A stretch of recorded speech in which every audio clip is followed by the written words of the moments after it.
Hi student, मैं सलारसा खान। मैं आज क्लास 11 का सेमेस्टर 2 फाइनल जो इम्पोर्टेंट क्वेश्चन आंसर है।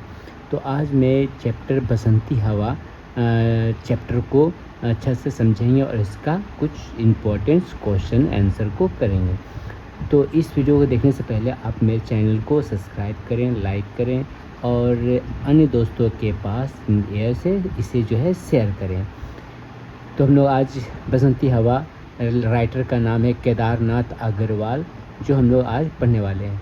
तो इसमें बसंती हवा में क्या कहा गया है? हवा हूँ हवा में, बसंती हवा हूँ, सुनो बात मेरी, अनोखा हवा हूँ, बड़ी बावली हूँ, बड़ी मस्त मौली, बड़े मस्त मौला नहीं कुछ फिक्र है, बड़ी ही नीडर हूँ, जिधर चाहती हूँ उधर घूमती हूँ, मुसाफिर अजब हूँ, घर बार मेरा ना उद्देश्य मेरा, ना इच्छा किसी की, ना आशा किसी की, ना प्रेमी ना दुश्मन, जिधर चाहती हूँ उधर घूमती हूँ, हवा हूँ हवा में, बसंती हवा हूँ, जहाँ से चली मैं जहाँ को गई मैं, शहर गांव बस्ती नदी रेत निर्जन, हरे खेत पोखर, झुलाती चली मैं झुमाती चली मैं, हवा हूँ हवा में, बसंती हवा हूँ, चढ़ी पेड़ महुआ, थपा थप मचाया गिरी धमक से फिर चढ़ी आम ऊपर, उसे भी झकोरा किया कान में, कू उतर कर भगी मैं, हरे खेत पहुँची वहाँ गेहूँ में लहर खूब मारी, पहर दो पहर क्या अनेकों पहर तक इसी में रही मैं, खड़ी देख अलसी लिए शीश कलसी, मुझे खूब सूझी हिलाया झुलाया गिरी पर ना कलसी, इसी हार को पा हिलाई ना सरसों झुलाई ना सरसों, हवा हूँ हवा में, बसंती हवा हूँ, मुझे देखते ही अरही लजाई, मनाया बनाया ना मानी, उसे भी ना छोड़ा, पथिक आ रहा था उसी पर ढकेला, हंसी जोर से मैं हंसी सब दिशाएं, हंसे लहलहाते हरे खेत सारे, हंसी चमचमाती भरी धूप प्यारी, बसंती हवा में ऐसी हंसी सृष्टि सारी, हवा हूँ हवा में, बसंती हवा हूँ। तो ये हुआ कविता में क्वेश्चन आंसर है। पहले हम लोग पढ़ेंगे एक्सप्लेन ऑफ लाइन, यानी कवि का कहना है कि बसंत ऋतु में चलते हैं। मतलब ये लाइन का जो व्याख्या है, अच्छा से समझना है इसको, कि कवि का कहना है कि बसंती ऋतु जो है, ऋतु में चलने वाली हवा स्वयं ही अपना परिचय दे रही है। वह कहती है कि मैं बसंती हूँ, मेरी बात सुनो। वह कहती है कि मैं विचित्र और पगली हूँ। मतलब हवा का झोंका जो है ना, वो सबसे अलग और थोड़ा पगली है। मैं बेपरवाह और बेफिक्र हूँ, मैं किसी से डरती नहीं हूँ। हवा जो है जहाँ मन उधर घूमते रहता है, वह किसी से डरता नहीं है, अतः जिधर जाना चाहती हूँ उधर चली जाती हूँ। वह कहती है कि मैं विचित्र प्रकार की यात्री हूँ। ठीक, नेक्स्ट लाइन का व्याख्या है कि बसंत ऋतु में चलने वाली बसंती हवा अपना परिचय दे रही है। कवि लिखता है कि बसंत ऋतु में चलने वाली हवा कहती है कि मेरा कोई घर और ठिकाना नहीं है। बसंती हवा का कोई अपना मकसद नहीं है, इसे ना किसी वस्तु की इच्छा है और ना किसी बात की आशा। बसंती हवा कहती है कि ना तो उसका कोई प्रेमी है और ना ही उसका कोई दुश्मन, अतः पूरी आज़ादी से जिधर जाना चाहती है उधर चली जाती है। यही बसंती हवा का परिचय है। सेकंड नंबर लाइन का व्याख्या है कि कवि लिखता है कि बसंत ऋतु में चलने वाली हवा अपना परिचय देते हुए बताती है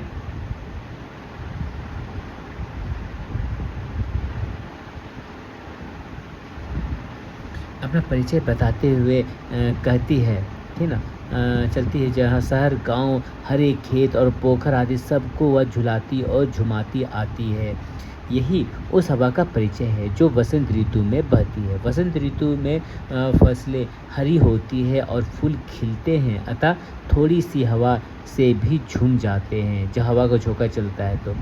सेकंड लाइन है, कवि लिखता है कि वसंत ऋतु में चलने वाली हवा अपना परिचय देते हैं, साथ ही वह वसंत ऋतु का प्रकृति चित्रण भी करते हैं। बसंती हवा का स्वयं बताती है कि वह महुए के पेड़ पर चढ़ती है। इस ऋतु में महुए को फल फूल लगते हैं। महुए के पेड़ को अच्छी तरह हिलाकर पर पहुंचती है और वहां ध्वनि करती है। इसके बाद गेहूं के खेतों में पहुंचती और काफ़ी समय उन खेतों को झुलाती है, मतलब हवा का झोंका के वजह से।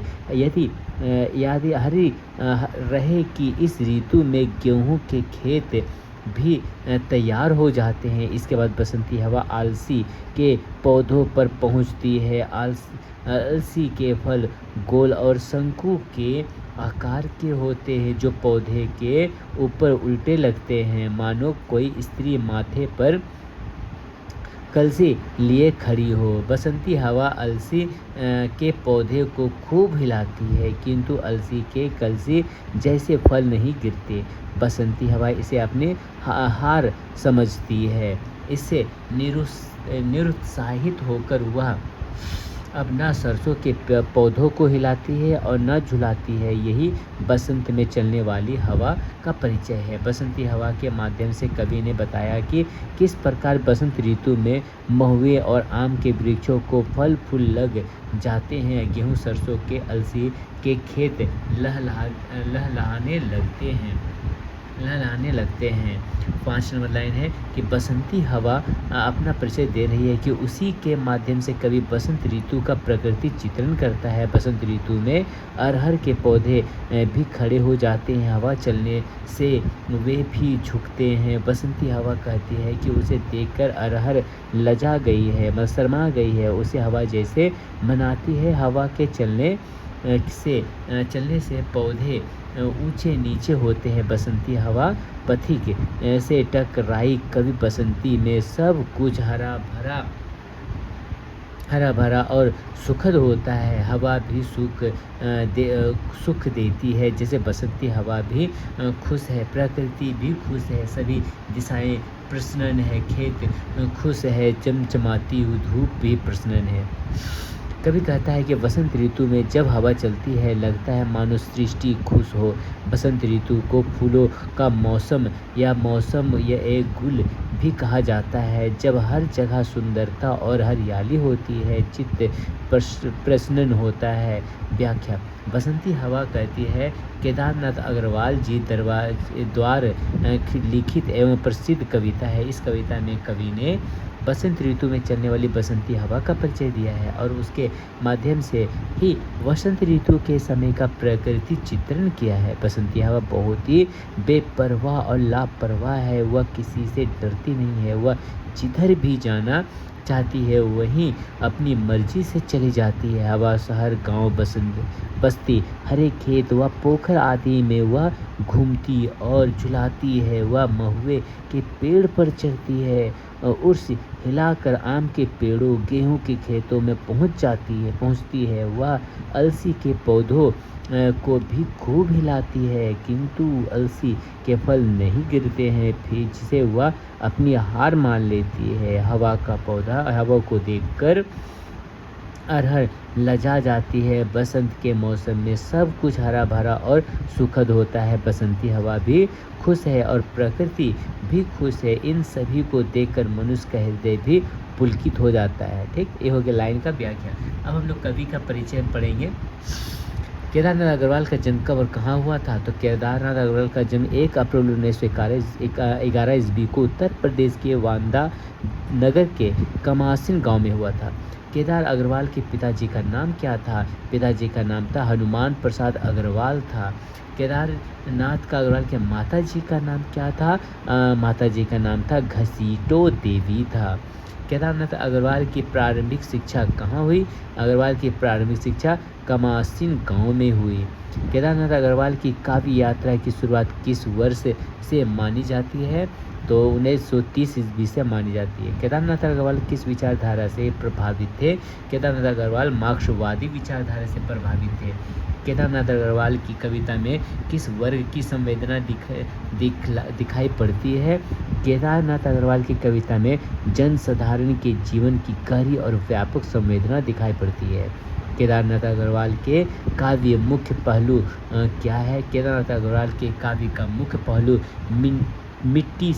मिट्टी की सौंधी खुशबू और गांव का उन्मुक्त वातावरण है। केदारनाथ अग्रवाल की प्रमुख कृतियों में से दो के नाम बताओ। युग की गंगा और पंख और पतवार उनकी प्रमुख कृतियां हैं। केदारनाथ अग्रवाल को साहित्यिक अकादमी पुरस्कार किस कृति के लिए मिला? तो केदारनाथ अग्रवाल को अपूर्वा के लिए 1986 ईस्वी को साहित्यिक अकादमी पुरस्कार मिला। केदारनाथ अग्रवाल की कौन सी कृति सोवियत लैंड नेहरू पुरस्कार से सम्मानित हुआ? उनकी कृति फूल नहीं रंग बोलते हैं सोवियत लैंड नेहरू पुरस्कार से सम्मानित हुई। केदारनाथ अग्रवाल के चाचा का क्या नाम था जिनके संरक्षण में उन्होंने शिक्षा पाई? उनके चाचा का नाम था मुकुंद लाल अग्रवाल था। केदारनाथ अग्रवाल के पिताजी की कौन सी काव्य पुस्तक से प्रकाशित हुई थी? उनके पिताजी की काव्य पुस्तक मधुरिम के नाम से प्रसिद्ध हुई थी। 14 नंबर क्वेश्चन है, केदारनाथ अग्रवाल की मृत्यु कब हुई थी? इसकी मृत्यु 22 जून 2000 ईस्वी को हुई। केदारनाथ अग्रवाल की एक और प्रमुख काव्य संग्रह का नाम बताओ। इनका अन्य प्रमुख काव्य संग्रह जमुन जल तुम। अब हम लोग टाइप क्वेश्चन पढ़ेंगे, बसंती हवा से रिलेटिव क्वेश्चन। बसंती हवा के बारे में कवि क्या कहता है? कवि कहता है कि बसंती हवा बेपरवाह और लापरवाह है, उसे किसी से डर नहीं लगता और वह अपनी मर्जी से जहाँ चाहती है वहाँ चली जाती है। सेकेंड नंबर क्वेश्चन है, बसंती हवा अपने बारे में क्या कहती है? बसंती हवा कहती है कि उसका कोई घर या ठिकाना नहीं है, उसे किसी वस्तु की इच्छा या किसी बात की आशा नहीं है, ना तो इसका कोई प्रेमी है ना कोई दुश्मन है।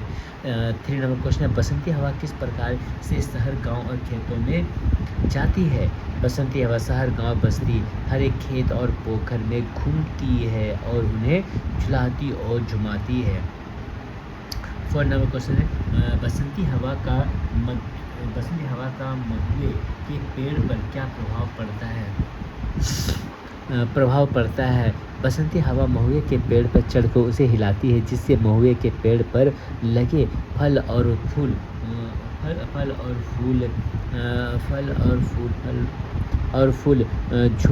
झूलने लगते हैं।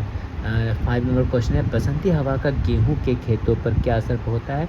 बसंती हवा गेहूं के खेतों में पहुंचकर उन्हें हिलाती है और इस समय गेहूं की फसल भी तैयार हो जाती है। 6 नंबर क्वेश्चन है, अलसी के पौधे पर बसंती हवा की हार क्यों होती है? अलसी के पौधे मतलब के बीज जो है फल जो है बहुत मजबूत होते हैं। जो पौधे पर बसंती हवा की हार इसलिए होती है क्योंकि वह उन्हें हिलाने पर भी अलसी के कलसी जैसे फल नहीं गिरते।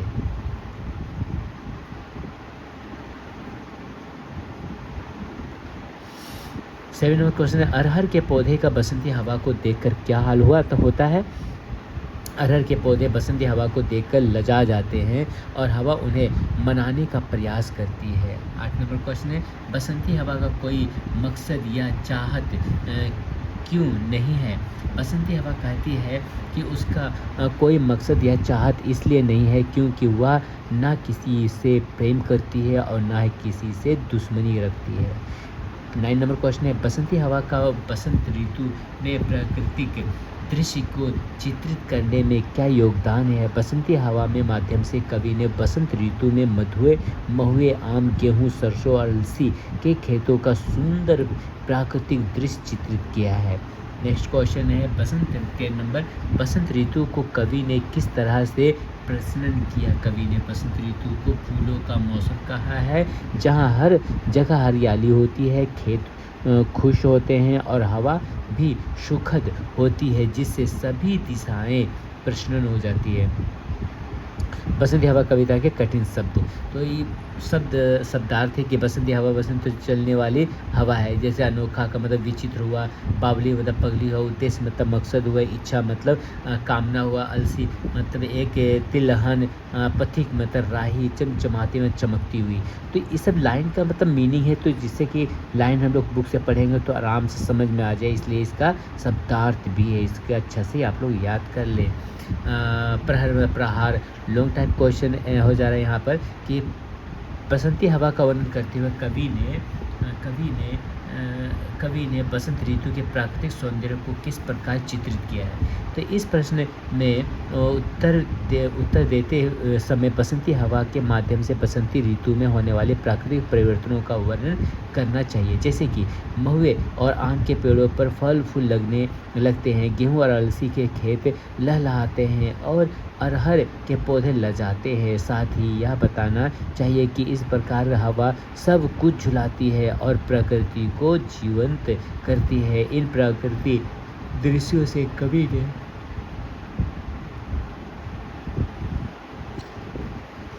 कवि ने बसंत ऋतु के सौंदर्य का सुंदर चित्रण किया है। ठीक, सेकेंड नंबर क्वेश्चन है बसंती हवा का अलसी के पौधे से हिलाने पर भी उनके फल न गिरने पर हार मान लेना क्या दर्शाता है, इसका महत्व समझाइए। तो इस प्रश्न में बसंती हवा और अलसी के पौधे के बीच हुई दुर्घटना का विश्लेषण करना चाहती है। बसंती हवा का अलसी के पौधे को हिलाना और उनके फल न गिरने पर हार मान लेना यह दिखाता है कि हवा कभी कभी अपनी शक्तियों को भी असमर्थ महसूस करती है।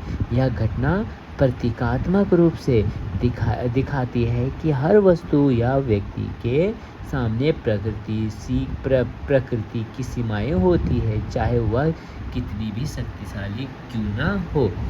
नेक्स्ट क्वेश्चन है कवि के दृष्टिकोण से बसंती हवा के व्यक्तित्व और स्वभाव का वर्णन कीजिए। इस प्रश्न में उत्तर देने के लिए बसंती हवा के व्यक्तित्व के विभिन्न पहलुओं पर चर्चा करें, जैसे कि हवा का बेपरवाह और लापरवाह होना, उसका किसी से ना डरना और जहाँ चाहे वहाँ जाने की उसकी आज़ादी, हवा का अपना स्वतंत्रता को महत्व देना और उसे अपने किसी भी मकसद या इच्छाओं से मुक्त होना उसके स्वभाव को दर्शाता है। यह बसंती हवा को एक आज़ाद और स्वतंत्र सत्ता के रूप में प्रस्तुत करता है। ये 4 नंबर क्वेश्चन है बसंती हवा के माध्यम से कवि ने किस प्रकार बसंत ऋतु का व्यापक चित्रण किया है। तो इस प्रश्न में बसंती हवा के माध्यम से कवि ने जो बसंत ऋतु का चित्रण किया है उसे विस्तार में लिखे, जैसे कि हवा का महुए और आम के पेड़ों पर चढ़ना, गेहूं और अलसी के पौधे में जान, अरहर के पौधे को सुलझाना और शहर गांव बस्ती आदि में झूमते हुए गुजरना। बसंती हवा के दौरान ऋतु के सभी प्रमुख प्राकृतिक दृश्यों का वर्णन किया गया है जो बसंत ऋतु के सौंदर्य और उसकी जीवंतता को दर्शाता है। तो ये 5 नंबर क्वेश्चन का आंसर है और ये जो है ये आप लोग का कंप्लीट यानी कि 5 नंबर क्वेश्चन का आंसर है जो लॉन्ग टाइप क्वेश्चन है। इसे अच्छा से आप लोग नोट डाउन कर ले, अच्छा से नोट्स कंप्लीट कर ले, जिसके कारण जो है एग्ज़ाम के समय आप लोगों को पछताना ना पड़े, क्योंकि बहुत वेरी इंपॉर्टेंट क्वेश्चन है।